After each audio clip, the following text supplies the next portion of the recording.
प्रीतिम कामपि 57th प्रीतिम कामपि नाम मात्र जनित प्रोद्दाम प्रोद्दाम प्रीतिम कामपि नाम मात्र जनित प्रोद्दाम्रो मोदगमाम राधा माधवयोः सदैव भजतो कौमार एवोज्ज्वलाम् वृन्दारण्य नव प्रसून निचयानानीय कुञ्जान्तरे गूढ़ं शैशव खेलनैर्वत् कदा कार्यो विवाहोत्सवः। बहुत सुंदर। कल हम लोगों ने जहां छोड़ा था विवाहोत्सव था, तो विवाहोत्सव में सखी मंजरी जो थी, मंजरी उसके पहले मंजरी को आप लोगों को स्मरण होगा आलिंगन दिया था भगवान श्री कृष्ण ने राधा रानी के कहने पर, और मंजरी बड़ी प्रसन्न थी, सरस्वती मंजरी बड़ी प्रसन्न थी कि आहा मुझे राधा रानी कितना प्रेम करती हैं। अरे उनके कहने से आकर के आज मुझे कृष्ण प्रेम प्रदान किया, कृष्ण ने मुझे आज आलिंगन दिया। लेकिन हमें तो क्या अच्छा लगता है, हमें तो इनको देखना ही अच्छा लगता है। और उन्हें राधा रानी का मुख स्मरण हो आया, वो बच्चे जैसा। श्याम सुंदर का मुख स्मरण हो आया, वो भी बच्चे जैसा। इस लोक में, इस कुंज निकुंज में जो ये प्रेम की लीलाएं होती हैं, इसमें कोई कामना, इसमें कोई संसारी जो लस्ट, जो वासना है वो नहीं होती। ये प्रेम है, ये शुद्ध प्रेम है। कई बार लोगों को सुनने में अटपटा लगता है, जिनके हृदय साफ नहीं है, जिनके मन में मल है, तो वो नहीं सुन पाते इन कथाओं को। इन कथाओं को सुनने के लिए चित्त को बहुत निर्मल होना पड़ता है। मुझे स्मरण है किसी ने मुझसे पूछा था कि ये राधा कृष्णा की, वो कृष्ण भक्त थे, लेकिन कृष्ण भक्त होते हुए पूछा ऐसे कैसे राधा कृष्ण की प्रेम की लीलाएं आप लोग बोलते हो, ऐसे कैसे हो सकता है राधा रानी जाकर के श्री कृष्ण की गोद में बैठ जाती है, ये कितना गंदा लगता है बोलने में। क्योंकि आपके मन में वो मल है, इसीलिए आपको बुरा लगता है।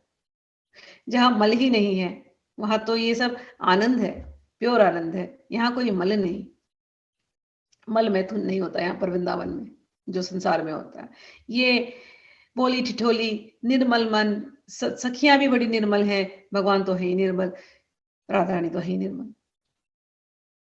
तो ये अगर आलिंगन भी करते हैं, ये अगर प्रेम से चुंबन भी दे देते हैं, उसमें भी कोई मल नहीं है, कोई गंदगी नहीं है, जैसा हमारे संसार में है। हमारे संसार में जो हम देखते हैं प्रेम, वो कुरूप है, वो सुंदर नहीं है। यहाँ केवल सुंदरता ही सुंदरता है। और जितना हम इसको पढ़ते हैं, जितना हम इनको सुनते हैं, सुनते सुनते हमारा चित्त भी निर्मल हो जाता है। इतना निर्मल हो जाता है कि संसार की फिर कोई प्रेम कथा कोई सुनाए अच्छा ही नहीं लगता। संसार की कोई प्रेम की बात ही अच्छी नहीं लगती। एक ही बात अच्छी लगती है, राधा कृष्ण के प्रेम की बात। विरह भी सुनना है तो राधा कृष्ण का विरह, हंसी बोली भी सुननी है तो राधा कृष्ण की हंसी बोली। ऐसा सुंदर निकुंज निकुंज जहां जहां दुख ही नहीं है, क्यों नहीं सुने भाई हम ऐसे। संसारी बातें नहीं है ये प्रेम की बातें हैं, शुद्ध विशुद्ध प्रेम की बातें हैं, दिव्य प्रेम की बातें हैं। हृदय जब निर्मल होता है तो ये बातें गले के नीचे उतरती हैं। अगर हृदय निर्मल नहीं हो रहा तो भगवान से प्रार्थना करो, राधा रानी से प्रार्थना करो। हृदय निर्मल होने का एक ही तरीका है, चेतो दर्पण मार्जनम भव महादावाग्नि निर्वापणम। जो चैतन्य महाप्रभु कहते हैं, बारंबार बारंबार श्री हरि नाम लो, श्री हरि नाम लो, श्री हरि नाम लो। हरि नाम लेते लेते निरअपराध होकर के, दो चीज को याद रखना, निरअपराध, अपराध मत बनने देना कभी भी। अपराध कहाँ बनते हैं, नाम जपते हैं, अपने को वैष्णव समझते हैं और दूसरे को अवैष्णव समझते हैं, तो आपसे अपराध हो जाएंगे। अपराध 10 प्रकार के हैं, और भी बहुत सारे हैं, लेकिन वो इतने डिटेल में जाने की जरूरत नहीं है। अगर हमने एक रूल बना दिया सिंपल सा, किसी के बारे में हमको गलत सोचना ही नहीं, सब मेरे भगवान के हैं, अच्छा बुरा जो दिखाई दे रहा है सब मेरे भगवान के, सब में भगवान है। बस ऐसी भावना से सिंसियरली, ऑनेस्टली जप करते रहें, जप करते रहें, जप करते रहें। जब नाम जप में इतनी ताकत है कि ये आपके चित्त को निर्मल बना ही देगा, संसार से ऊपर उठा ही देगा। जैसे ही चित्त निर्मल होगा, राधा रानी के चरणों में आपका अनुराग हो जाएगा। श्री कृष्ण को हम प्रेम करते हैं तो कृष्ण राधा रानी के पास ले जाते हैं, और जब राधा रानी को प्रेम करते हैं तो वो कृष्ण के पास ले जाती है। दोनों में कोई भेद नहीं। जब ये हम आलिंगन की और चुंबन की या ऐसी कुछ भी बातें कह देते हैं, तो यहाँ एक बात समझ लेना, राधा रानी श्री कृष्ण की आत्मा है, आत्मा। अपने आत्मा का तो आलिंगन करेंगे ही ना। मैं ये शरीर हूं, मेरी आत्मा मेरे हृदय के अंदर है, मैं उसको ऐसे कर लूं आलिंगन,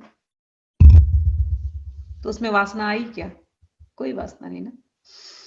और जितनी सखियां हैं, जितनी मंजरियां हैं, ये राधा रानी ही इनकी काय व्यू है। कहते हैं कि राधा रानी ने ही अपने आप को इतना एक्सपांड कर लिया, इतना बढ़ा लिया, इतनी रूपों में आ गई श्री कृष्ण की सेवा के लिए। मंजरी भाव यदि किसी के अंदर है और मंजरी रूप में वो सेवा कर रहे हैं, तो उनके चित्त की निर्मलता हो गई है, तो वो कर पा रहे हैं, नहीं तो नहीं कर सकते। चित्त की निर्मलता तभी होगी जब आप कृष्ण कृष्ण कृष्ण जप रहे हैं। जिनके ऊपर चैतन्य महाप्रभु की कृपा हुई है, वो ही कर पाएंगे। तो इसको जब आप इन लीलाओं को सुनते हैं, बिल्कुल इसको संसारिक मत समझना, बिल्कुल संसारिक मत समझना। ये संसारिक लीलाएं नहीं है, ये किसी प्राकृत हीरो हीरोइन की नहीं है, ये नायक नायिका की कहानियां। पढ़ते पढ़ते पढ़ते पढ़ते कहानियां पढ़ते पढ़ते मन इतना निर्मल हो जाता है, इतना शांत, इतना प्रसन्न रहता है। संसार से आपको दूर कर देती है ये कथाएं, और इतना आनंद युक्त। रोज 1 घंटा ऐसे मेडिटेशन होता है कि पूछो मत, लगता है कम पड़ गया समय। घंटों रह सकते इसी के अंदर, एक एक लीला में। ऐसी शुद्ध लीलाएं हैं। तो इसीलिए जब जब हम लीला में जाते हैं, बार बार याद रखना, ये कोई प्राकृत लीला नहीं है। इसमें मल मैथुन बिल्कुल नहीं है, इसमें गंदगी नहीं है संसार वाली। ये प्रेम है, ये विशुद्ध प्रेम है। तो वो देख रही है राधा रानी, तो उनको स्मरण हो आया इस प्रकार से। भगवान ने उनको आलिंगन दिया, भगवान ने उनको प्रेम पूर्वक चुंबन दिया माथे पर, और मंजरी को राधा रानी का जब मुख कमल स्मरण हो आया, श्याम सुंदर का मुख कमल स्मरण हो आया, तो ये दोनों मुख ऐसे लग रहे थे जैसे 2 छोटे बच्चे हों। तब मंजरी को स्मरण हो आया बचपन की एक लीला, कि रूप मंजरी, अनंग मंजरी, रति मंजरी ने इनको बुलाया, कहा कि आज कुंज को ना एक विवाह उत्सव के मंडप जैसे सजाना है। सब लोग लग गई, जितनी मंजरियां थी सब ने मंडप को बड़ा सुंदर सजाया। 4 पिल्लर लिए, स्तंभ लिए, उसके ऊपर खूब फूल लगाए, फिर उसके ऊपर मोतियों की लड़ी लगाई, फिर सुंदर सा सिंहासन लाया, उसके ऊपर सुंदर सी गद्दियां बिछाई, और उसको भी सजाया। खूब इत्र लगाए, फुलेल हर जगह जगह जगह पर थे। फिर कहीं तो एक टेबल सजाया बहुत सुंदर से, वहां पर खूब अच्छे तरह के खाद्य पदार्थ लगाए, फिर कहीं फल फूल लगाए, फिर कहीं हर एक प्रकार से जैसे विवाह में सजाया जाता है, ऐसे सुंदर से उस मंडप को सजाया गया। और ये दोनों बच्चे थे, ये दोनों घूम रहे हैं गलबैया डाले। तब सरस्वती को कहा गया कि सरस्वती जाओ लेके आओ दोनों जन को। कहाँ घूम रहे पता नहीं। सरस्वती ढूंढते हुए गई, देखा तो यमुना किनारे दोनों पकड़ के एकदम बातें कर रहे हैं, दूसरे के हाथ प्रेम में लगे हुए हैं छोटे बच्चे। सरस्वती लेकर के आई, और लेकर के जब अंदर आए तो दोनों देखने लगे, है कितना सुंदर है। और वो बच्चों की तरह बात करते करते कभी इसको छू रहे, कभी उसको छू रहे, छूते छूते रति मंजरी ने बोला, अरे बच्चों यहाँ करके बैठे, तुम्हारे लिए अच्छे से देखो ना, देखिए सुंदर सुंदर आप तुम्हारे लिए छोटे छोटे सिंहासन बनाए, बैठो। अब बैठ गए दोनों वेदी पर, बैठ गए। अब दोनों एक दूसरे को देख रहे हैं, और ऐसे दोनों इतने सुंदर हैं, ये एक चंदा, ये एक चंदा, ये एक चकोर, ये एक चकोर, 2 चंदा 2 चकोर, दोनों परस्पर एक दूसरे को देख रहे। अब देख रहे हैं, फिर तारीफ भी एक दूसरे की किए जा रहे हैं, राधा तुम कितनी सुंदर हो, तुमसे मेरा मन हटता ही नहीं है।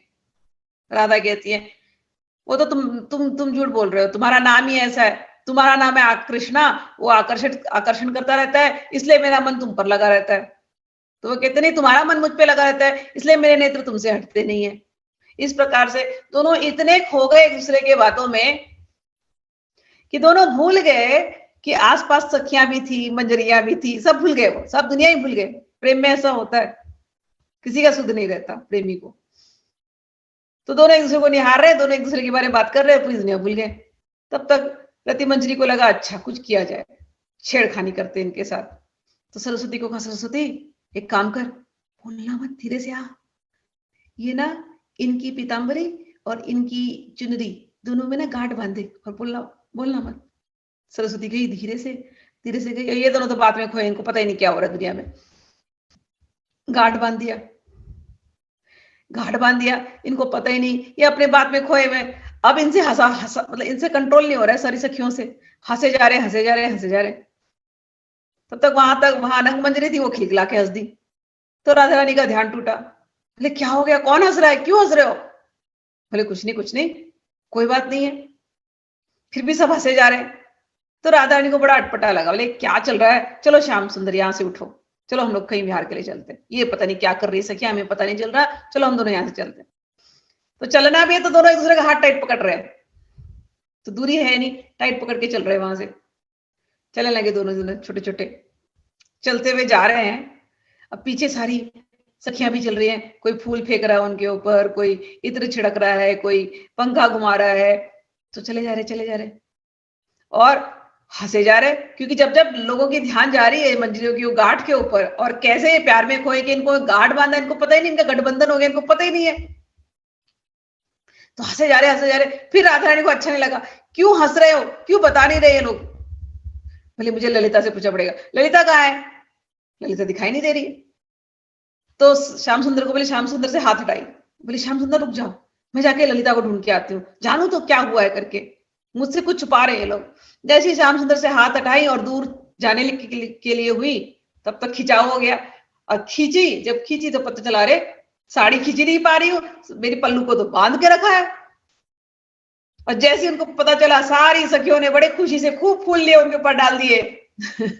नवविवाहित जोड़े का कल्याण हो, सुखी रहो करके फूल फेंक रहे सब उनके ऊपर। खूब मंगल गान होने लगे, ब्याह के सारे गाने होने लगे वहां पर।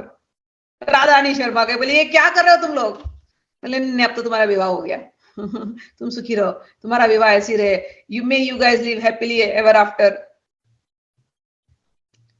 तो ये विवाह की जो लीला, ये स्मरण हो आई सरस्वती को। और सरस्वती जब लिखने लगी, कहने लगी, वो बच्चे जैसा चेहरा, वो बच्चों में इनका विवाह करा देना।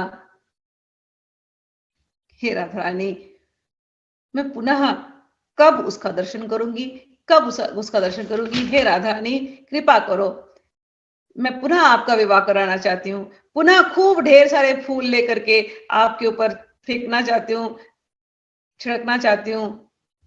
हे राधा रानी कृपा कीजिए, कब मैं आपका विवाह उत्सव पुनः कराऊंगी।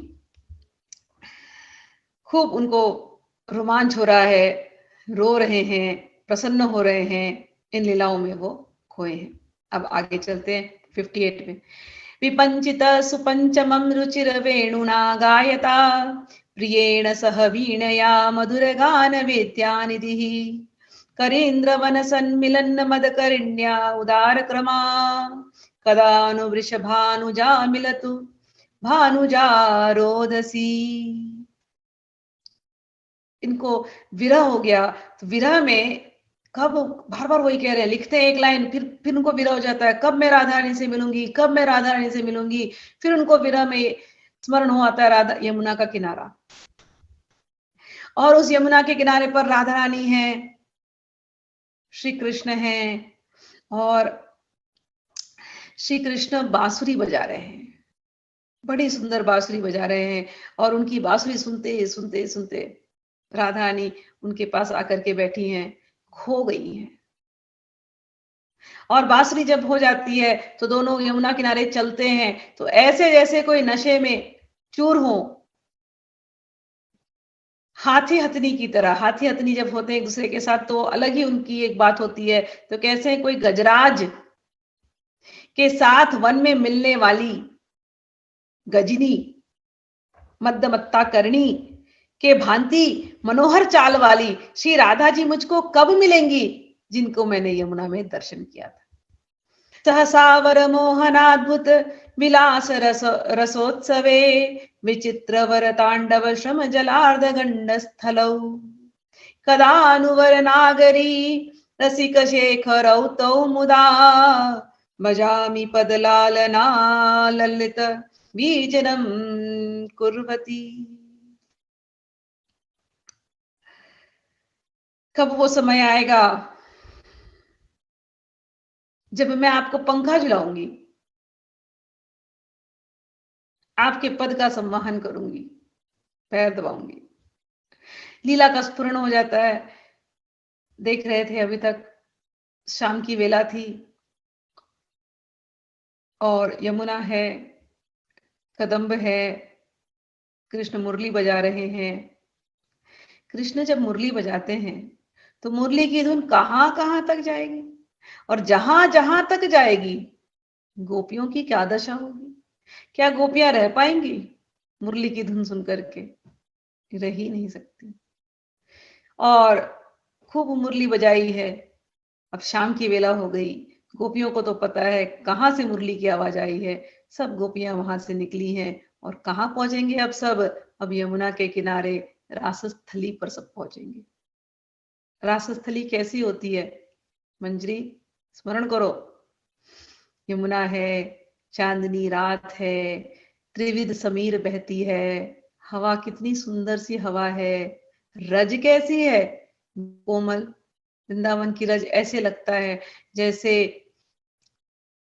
कर्पूर और मोती को पाउडर कर दिया हो, उसका चूर्ण बना करके फैला दिया हो, ऐसी तो ये रज। और चांदनी उस पर गिर रही है तो वो रज कैसे चमक रही है। और वृंदावन के एक एक वृक्ष, वृक्ष नहीं है, कल्पद्रुम, कल्प वृक्ष है। उस पर भी जो कुछ पत्तियां हैं या जो कुछ भी फूल आए हैं, ऐसे लगता है जैसे हीरे मोती लटक रहे हो, चमक रहे हो रात के समय पर। और इस रासस्थली में श्री कृष्ण है, श्री राधा है, और सारी गोपियां अपने यहाँ से आई सज धज करके। और सरस्वती ने राधा रानी को खूब साज श्रृंगार कर दिया है, रास के लिए तैयार कर दिया है, और रास हो रही है। जब रास होती है तो भगवान कैसी मुरली बजाते हैं, वाह वाह। मुरली तो बजाते ही हैं, राधा रानी जो नृत्य करती हैं पूरे वृंदावन में, ये अलग ही एक वातावरण छा जाता है। राधा रानी की जो पटकन है पैर की, लोगों का तो ध्यान ही नहीं हटता उससे। ऐसे भगवान यहाँ मुरली बजाते हैं, ये यहाँ नृत्य करती हैं, दोनों में जैसे होड़ लगी रहती है, कोई थकेगा नहीं। ऐसी रास हो रही है वृंदावन में। फिर सखी देखती है, मंजरी वहां पर है, सेवा में है मंजरी, तो मंजरी देख देख के प्रसन्न होती है। कृष्ण को देख रही है, राधा को देख रही है, सखियां देख रही हैं। फिर मंजरी देखती है, अरे बीच बीच में इनको पसीना आ जा रहा है। पसीना भी जब आता है राधा रानी को तो या कृष्ण को, तो पसीना भी पसीना नहीं लगता, ऐसे लगता है जैसे मोतियां झड़ रही हो दोनों के चेहरे से। सोच लो, देख लो, श्री कृष्ण नीले नीले, उनके ऊपर से जब पसीने की बूंद टपकती है तो लगता है कोई नीली नीली मोती नीचे गिर रही है। राधा रानी गोरी गोरी चमकती हुई सोने सी, जब उनके ऊपर से कोई मोती गिरती है तो लगता है कोई पीली पीली चमकती हुई मोती गिर रही है। मोती नहीं है, श्वेत बिंदु, पसीने की बूंदे हैं। पसीने की बूंद भी, इनके पसीने की बूंद हमारे जैसे नहीं होते, प्राकृत नहीं है, उसमें भी सुगंध है, अद्भुत सुगंध है, अद्भुत सुगंध है दोनों के श्रीअंग में। और जब दोनों नृत्य करते हैं तो क्या भाव भंगिमा, राधा रानी के मुख को याद करो, उनकी मुस्कान, चाहे उनकी नेत्र, चाहे उनके भ्रू कैसे होंगे, चाहे उनके बाल कैसे होंगे। और जब भगवान श्री कृष्ण बांसुरी बजा बजा के राधा रानी को देख देख करके जब नृत्य करते होंगे तो जो मुस्कान, जो भाव भंगिमा, जो वो कैसी होगी। क्या अद्भुत शोभा, क्या अद्भुत शोभा। खो जाए इसी में। सरस्वती देखती है, अरे श्वेत बिंदु बिंदु निकल रहे हैं। सरस्वती वहां पंखा ले जाती है, पंखा झिलाती है इनको, इनको शीतलता प्रदान करती है। फिर सरस्वती आ जाती है, फिर नृत्य होता है। काफी देर जब नृत्य होकर के सरस्वती ने और अन्य मंजरियों ने मिलकर के एक जगह रासस्थली में ही एक बैठक बना दी है कि अब ये आएंगे थक हार के। फिर नृत्य जब खत्म होता है तो श्याम सुंदर, प्रिया प्रियतम दोनों आते हैं और इस बैठक में बैठते हैं। सरस्वती ने फिर पंखा किया है और पंखा करने के बाद अन्य सखियों ने ले लिया वो सेवा और फिर सरस्वती ने दोनों के चरणों को देखा। सरस्वती एक थाली में जल ले आई, जल ले आकर के दोनों के चरणों को जल में रखा ताकि उनको ठंडक लगे और फिर उसी जल में सरस्वती उनके पैर को दबाती है, पैर पद सम्माहन की सेवा करती है ताकि इन दोनों को शीतलता प्रदान हो।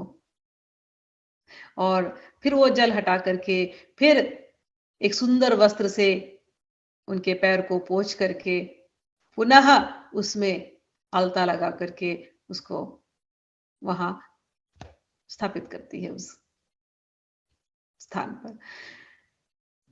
ये सेवा सरस्वती को स्मरण हो आती है, विजन की सेवा, पद संवाहन की सेवा। फिर सरस्वती के हृदय में फिर से वही विरह, वही वेदना, कहने लगती, हे राधे, हे राधे, कब मुझे पुनः ये सेवा प्राप्त होगी, जब मैं आपके पद सम्माहन करूंगी, जब मैं आपको विजन ढुलाऊंगी, हे राधा रानी, कब कब मुझे वापस से ये सेवा प्राप्त होगी, मैं आपको पंखा कब करूंगी, कब आपके पद का सम्माहन करूंगी, कब मैं आपके कपोलों से जो सुंदर श्वेत बिंदु कर रहे थे, कब मैं उनके दर्शन करूंगी। जब आप नृत्य कर रही थी राधा रानी, कान के कुंडल आपके हिलते थे, तो वो कान के कुंडल जब आपके कपोलों को छूते थे तो जो चमक थी, कब मैं उस चमक को देखूंगी राधा रानी, कब मैं उस रास का पुनः दर्शन करूंगी राधा रानी। भजामि पद लालनान ललित विजनम कुर्वती, कब ऐसा समय पुनः आएगा। वृंदारण्य निकुंज मंजुल गृहेष्वात्मेश्वरीन् मार्ग्यन्, हा राधे सविदग्ध दर्शित पथम किं यासी नेत्यालपन्, कालिंदी सलीले च तत्कुचित तटी कस्तूरिका पंकिले, स्नायम स्नायमहो कुदेहम जमलम जय्याम कदा निर्मलम। रास का स्मरण हो आया था। अब रास तो बिना यमुना के होती नहीं। तो जब ये श्लोक लिखने लगे तो अभी रास की लीला से बाहर ही आए हैं और प्रिया प्रीतम थके आ रहे थे, तो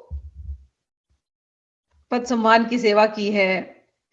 और सुबह जब वो लोग गए हैं तो एक बार यमुना में दोनों जन स्नान करके निकले हैं वहां से अपने अपने जगहों पर। रास का स्मरण हो आया, यमुना का स्मरण हो आया और इनको उत्कंठा हो गई कि कहां गए वो लोग, कहां गए मेरे श्याम सुंदर, कहां गए मेरी राधा रानी, कहां गए ये मंजरी गण, कहां मैं आ गया, हाय मैं पुनः इस शरीर में आ गया। ये देह तो पता नहीं कितना मलिन देह है, कुछ भी कर लो इस देह के साथ, ये पवित्र होने वाला नहीं है। लगता है इसी पवित्र देह, ये पवित्र नहीं हो रहा देह, इसीलिए मैं जिस भाव में मुझे रहना चाहिए मैं उसमें रह नहीं पा रहा हूं, क्या करूं मैं। तो उनके मन में इच्छा होती है यमुना में जाऊं, यमुना सबको पवित्र कर देगी। तो यमुना के किनारे जाते हैं, हा राधे कहां हो, हा कृष्ण कहां हो। यमुना के पानी को देखते हैं, छूते हैं उसको, बार बार अपने ऊपर डालते हैं, हे यमुने तुम तो जानती हो, हे यमुने ये पानी नहीं है। जब वो पानी को देखते हैं झरझर झरझर झरझर आंसू बहते हैं, क्योंकि पानी नहीं है ये राधा और कृष्ण के प्रेम, प्रवाहित प्रेम है, ये तरल प्रेम है। जब दोनों प्रेम कर रहे हैं, नृत्य कर रहे थे, जब वो श्वेत बिंदु गिर रहे थे, या प्रेमाश्रु जब कभी गिरते हैं, या जब राधा रानी कभी अकेले चलती हैं उस यमुना के किनारे और प्रियतम के प्रेम में खोई होती हैं, तब जो वो प्रेमाश्रु गिरते हैं, वो सब जाकर के कहां जाते हैं, वो प्रेमाश्रु इस यमुना में जाते हैं। चाहे जब श्याम सुंदर कभी राधा रानी के ध्यान में होते हैं, राधा राधा रटते होते हैं, तब ये पानी कहां जाता है, वो यमुना में जाता है। इतना ही नहीं है, जब ये दोनों जल में क्रीड़ा करते हैं, यमुना में जब क्रीड़ा करते हैं, तो राधा रानी के अंग से कस्तूरी, चंदन इत्यादि माला, फूल, चाहे श्री कृष्ण के अंग से, चाहे वो गोपियां जो इनके साथ उस जल क्रीड़ा में खेल खेलती हैं, सभी के पद की रेणु, सभी के अंगों के कस्तूरी, चंदन इत्यादि, माला, फूल इत्यादि, जो गंध उन्होंने लगाए इत्यादि, वो सब कुछ तो यमुना में जाकर के मिल रहा है ना। तो यमुना के जल को छूते हैं और रोने लगते हैं, रो रो के अपने ऊपर बारंबार छिड़कते हैं कि ये यमुना का जल, अरे ये तो मेरी राधा रानी है इनके अंदर, मेरे कृष्ण है इनके अंदर, ये इन दोनों का प्रेम है इनके अंदर, मैं इसको अपने ऊपर ही डाल लूं, बस इसी में डूबा रहूं, शायद यमुना मुझे पवित्र कर दे और मैं कभी इन लीलाओं से बाहर नहीं आऊं, मेरी ये सेवा कभी छूटे ही ना।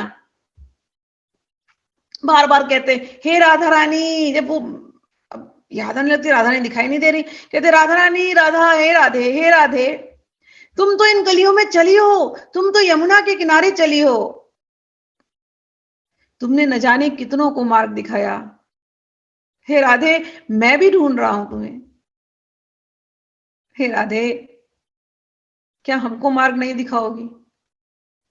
क्या करें, यमुना के जल को देख देख के रो रहे हैं कि हे यमुने, हे राधे, ये कुंज निकुंज सभी गलियों में तो गए हैं राधा कृष्ण, कहाँ है, कहाँ ढूंढूं मैं उनको, कैसे ढूंढूं? कह रही हाय, मैं कब वृंदावन के मनोरम निकुंज भवनों में अपनी स्वामी श्री राधा को ढूंढते हुए, हा राधे क्या आप विदग्ध जनों के द्वारा दिखाए मार्ग पर नहीं मिलोगी? इस प्रकार से कहते हुए और राधा जी के वक्षस्थल से धूली, कस्तूरी आदि से पंकिल यमुना के जल में बारंबार स्नान करते हुए निर्मल होकर इस निकृष्ट शरीर से जनित मैल राशि को विसर्जन करूंगी। पाद स्पर्श रसोत्सवम प्रणति भीर गोविंद मिंदीवर, आपका चरण स्पर्श ही जिनका रसमय उत्सव है, नील कमल की भांति श्याम सुंदर उन श्री गोविंद को आपके मिलन हित प्रार्थना करने के लिए और परम रुचिकर एकांत कुंजों को भली भांति स्वच्छ करने के लिए तथा माला, चंदन, गंध द्रव्य, सरस, तांबुल, श्रेष्ठ पेय पदार्थ आदि को केली कुंजों में ले जाने के लिए मैं कब आप द्वारा भेजने योग्य सेविका बनूंगी? बार बार एक ही प्रार्थना है, कब मैं आपकी सेविका बनूंगी? प्रेष्या रसैकदायिनी तब प्रेष्या कदा स्याम हम, कब मैं आपकी सेविका बनूंगी? क्या सेवा करनी है? कह रहे सेवा कुंजों में जाकर के आप मुझे बोलेंगी कुंजों में आने के लिए, और मैं कुंज में आऊंगी और आप बोलेंगी या सखियां बोलेंगी, मैं कुंजों में आते हुए अपने हाथ में माला, चंदन इत्यादि ले आऊंगी। क्यों ले आऊंगी? लीला का स्फुरण हुआ था उनको। अभी यमुना में थे तो देखते हैं लीला में दूसरी जो लीला आती है, स्फुरण होती है कि राधा रानी है और भगवान है, दोनों खूब जल में स्नान किए, खूब जल क्रीड़ा हुई है खूब, और करने के बाद दोनों बाहर निकले। अब श्याम सुंदर को तो सखियां उनके दूसरे कुंज में ले गई, वहां पर उनका श्रृंगार होने वाला। राधा रानी को दूसरे कुंज में ले आए, यहां पर श्रृंगार होने वाला। अब इस कुंज में ले तो आए, लेकिन सुंदर सा ये एक रत्न मंदिर है, ये जो कुंज से सजाया था, बहुत सुंदर सा एक मंदिर उसमें बनाया है और उसमें खूब रत्न लगाए गए हैं और रत्न का एक आसन है, वहां पर राधा रानी को लाकर के बिठा दिया है और आज खूब उनका श्रृंगार रत्नों से हो रहा है।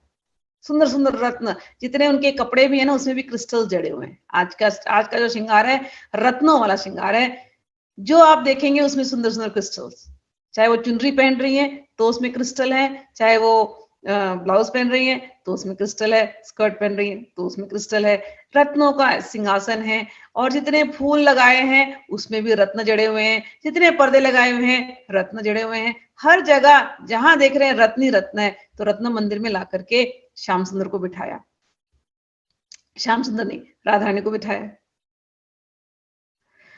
और श्री कृष्ण किसी अलग कुंज में है, उनका वहां अलग अलग श्रृंगार हो रहा है। अब राधा रानी को बिठा तो दिया, लेकिन राधा रानी को वो श्रृंगार अच्छा नहीं लग रहा। राधा रानी का मन बेचैन है। उनको लग रहा है सखियां कर तो रही हैं, लेकिन सखियों का भी मन दुखी ना हो तो कुछ बोल नहीं सकती हैं। लेकिन सरस्वती ने भाप लिया। सरस्वती ने कहा, देखा राधा रानी को, और सरस्वती को समझ गया कि हम श्रृंगार तो कर रही हैं, लेकिन शायद इनका श्री कृष्ण से मिलने का मन है। तो सरस्वती वहां से गई और सरस्वती ने एक सुंदर सा गुप्त कुंज तैयार किया कि अभी तो सखियां कर ले जो करना है, फिर जब एक बार राधा रानी तैयार हो जाएंगी, फिर राधा रानी को लेकर के गुप्त कुंज में जाएंगी और जाकर के वहां से फिर श्याम सुंदर को भी वहां से लेकर के सीधे गुप्त कुंज में लेके आएंगे, यहाँ रत्न मंदिर में नहीं लाएंगे। तो जैसे ही तैयार हो गई राधा रानी ने सरस्वती को संकेत दिया, श्याम सुंदर कहाँ है, ले आओ उनको, उनके बिना मन नहीं लग रहा। मुझे मैं चाहती हूँ कि वो मेरा थोड़ा श्रृंगार करें आज। तो सरस्वती प्यार से ले गई है इनको और लेकर के जाकर के गुप्त संकेत कुंज बनाया था वहां बिठा दिया। और वहां पर सरस्वती ने लाया, खूब वहां पर अच्छे माले रख दिए, खूब जो सुगंध चाहिए, जो ऋतु के अनुकूल और जो भाव के अनुकूल जो सुगंध, जो फ्रेग्रेंसेस चाहिए, जो फ्लावर चाहिए, जो खान पान का सामग्री चाहिए, और जो राधा रानी को अच्छा लगे ऐसे वस्त्र भी वहां पर रख दिए पहले से ही।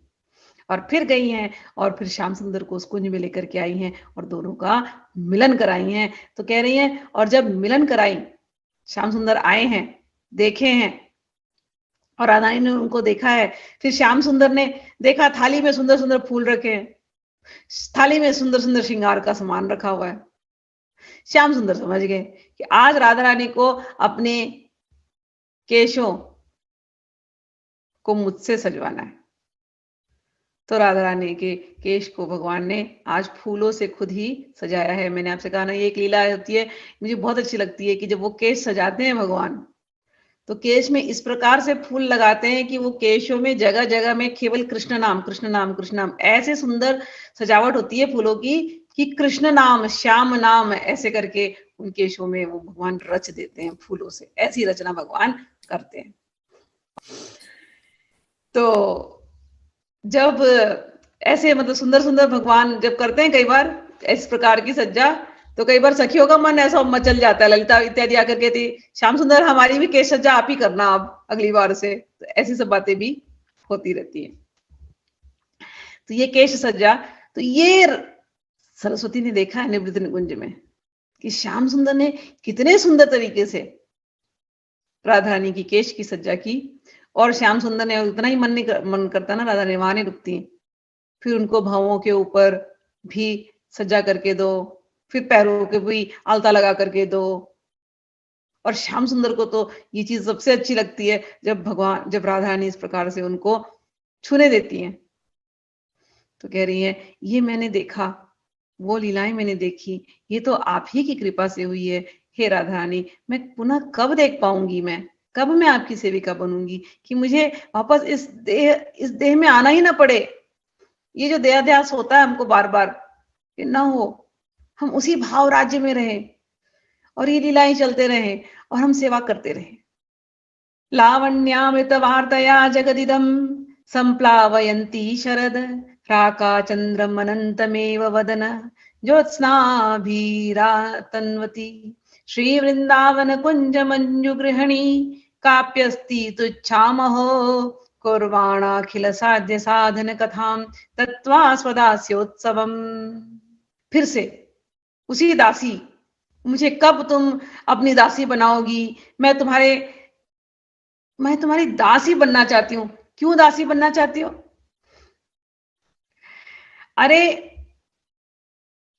जो चीज प्राप्त करनी है, सबसे बड़ा जो भी हम साधन करते हैं, कह रहे हैं साध्य साधन, जो कुछ भी है साधन करके जिसको पाना है, तुमको पाना किसको है? हमको पाना तो श्रीमती राधा रानी को है ना, यही तो फाइनल है ना। आपका दास्य यदि मुझे मिल गया तो सारी साधना फिनिश, साध्य और साधन की बात समाप्त। लोग पहले कहते हैं ना, योग करो, इतने दिन योग करोगे,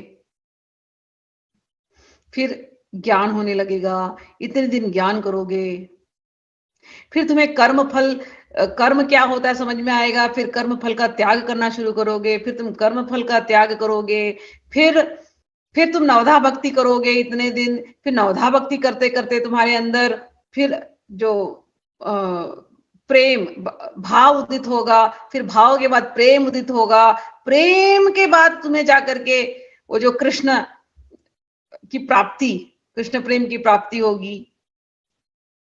तो ये क्या है, ये पूरी साधन है ना, ये पूरा कोर्स है। ये कहती है प्रबोधानंद सरस्वती, कहते हैं राधा रानी मुझे केवल आपका दास्यत्व दे दो बस, ये कोर्स करने की क्या जरूरत है, डायरेक्टली मैं आपके सर्वेंट बनना चाहती हूँ। आपका कोई सर्वेंट बन गया तो ये साधन साध्य क्या हो गया, आप ही हैं जिसको साधना है, आपकी सेवा में हम रहे और हमें क्या चाहिए। आपको साध लिया तो भगवान श्री कृष्ण भी आ गए, अलग से कुछ करने की जरूरत ही नहीं है। क्या कर्म फल का त्याग करे, आप ही के लिए कर्म करना है। क्या ज्ञान चाहिए, आप दोनों को देखते रहे तो सारा ज्ञान मिले। क्या योग करना है, आपके हाथ जुड़े रहे। हे राधा रानी कृपा करके हमें केवल आपका दास्यत्व दे दीजिए, हम और कुछ नहीं चाहते, आपका दास्यत्व दे दीजिए। अहो कह रहे हैं श्री वृंदावन के मनोहर कुंज भवन की एक अपूर्वा अधीश्वरी श्री राधा अपने अमृतमय लावण्य के वार्ता द्वारा इस जगत को भली भांति प्लावित करती हुई एवं मुखमंडल की दीप्ति द्वारा असंख्य शारदीय पूर्णिमा के चंद्रों की सुषमा का विस्तार करती हुई अपने दास्य जनित आनंद को देकर समस्त साध्य और साधन की बात को तुच्छ ही करती हुई विराजमान है। इनको यहां पर बहुत सुंदर नाम दिया, राधा रानी को कह रहे हैं श्री वृंदावन कुंज मंजू गृहिणी। तो इन्हें राधा रानी का स्मरण होता है कि राधा रानी एक कुंज में है, बड़ा सुंदर सा कुंज है, और राधा रानी आज कुंज को अपने हिसाब से सजा रही हैं। आज राधा रानी उस कुंज की गृहिणी है और कुंज को इतना सुंदर सजा रही है, भगवान को जैसा अच्छा लगेगा और जैसा इनको अच्छा लगेगा। तो इन दोनों के लिए राधा रानी आज पर्सनली कुंज को सजा रही है, और पीछे पीछे सरस्वती है, और राधा रानी बोलती जा रही है सरस्वती ये करना, सरस्वती ऐसा कर लेना, सरस्वती यहां से ये हटा दे, सरस्वती ये फूल ला के यहाँ लगा दे, हाँ सरस्वती नहीं ये जल आज नहीं चाहिए, ये वाला रस नहीं, दूसरा रस लेकर के आ जाए, नहीं सरस्वती आज हम लोग ये संगीत गाएंगे तो बैठक वहां पर बना दे, सरस्वती वो तोरण ऐसे लगा देना सरस्वती। और जो बाकी के लोग गा रहे हैं उनको, गाने बजाने वाले उनको सिखा रही हैं आज तुम यही गाओगे, आज तुम ये नृत्य करना, श्याम सुंदर को ये अच्छा लगता है। सरस्वती कहती है जब राधा रानी ऐसी बात करती हैं, जब राधा रानी ऐसी ऑर्डर दे रही है सरस्वती तुम ये कर दो, तुम ये देख लो, तुम वो ले आई क्या रूपमंजरी, तुम वो ले आई सामान, तुमको बोला था लाने के लिए, यमुना किनारे देख लिया वहां पर सब सजा दिया ना, बाद में सब देख लेंगे हम लोग जब नौका विहार के लिए जाएंगे तो। इस प्रकार से तो एक एक ऑर्डर दे रही है राधा रानी, घर की गृहिणी है ना, इनको सबको घर अपना फिट रखना है। तो सरस्वती कहती है इतना सुंदर लग रहा है, जब राधा रानी ऐसे मुंह से बोलती है आ हा, ऐसे लगता है जैसे अमृत झर रहा है, अमृतमय लावण्य, ऐसी तो सुंदर वार्ता। और सखियां सारी काम पर लगी हुई हैं, बड़ी खुशी से सब लगी हुई हैं, सब जगह चहल पहल है, काम पे लगी हुई है, आज राधा रानी सुंदर सजा रही है। और काम पर तो लगी है, लेकिन जब राधा रानी को देख रही है सबकी सब, तो राधा रानी बहुत ज्यादा सुंदर लग रही है, आज चमक रही है उस पूरे कुंज में। राधा रानी तो आपको पता ही है जैसे करोड़ों चंद्रमा एक साथ उग जाए, ऐसे राधा रानी की कांति है। तो आज सखियों की जैसे मतलब उनका दिन ही आज अलग है कि राधा रानी बुला बुला के सबको बोल रही है ये करो ऐसे करो वैसे करो, और सारी सखियां इतनी प्रसन्न है, इनको देख देख करके इतनी प्रसन्न है। सरस्वती सखी कहती हैं, बस हो गया, साधन जो करना था, जिससे जो पाना था साधना से, वो तो हमको ऐसे ही मिल गया, केवल राधा रानी के चरणों की दासी बन करके। कोई क्या साधन साधने सिखाएगा हमको, हमको कुछ लेना ही नहीं इन बातों से। हम तो यही चाहते हैं, हम बस इनके चरणों की दासी रहें, ये हमको ऑर्डर करती रहे, हम इनका कार्य करते रहें, और क्या चाहिए हमें। सारे साधन की बातें यहां पर आकर के समाप्त हो जाती हैं। हे राधा रानी, आप हमको बस अपनी दासी बना करके रखिए, और कोई हमें इच्छा नहीं है।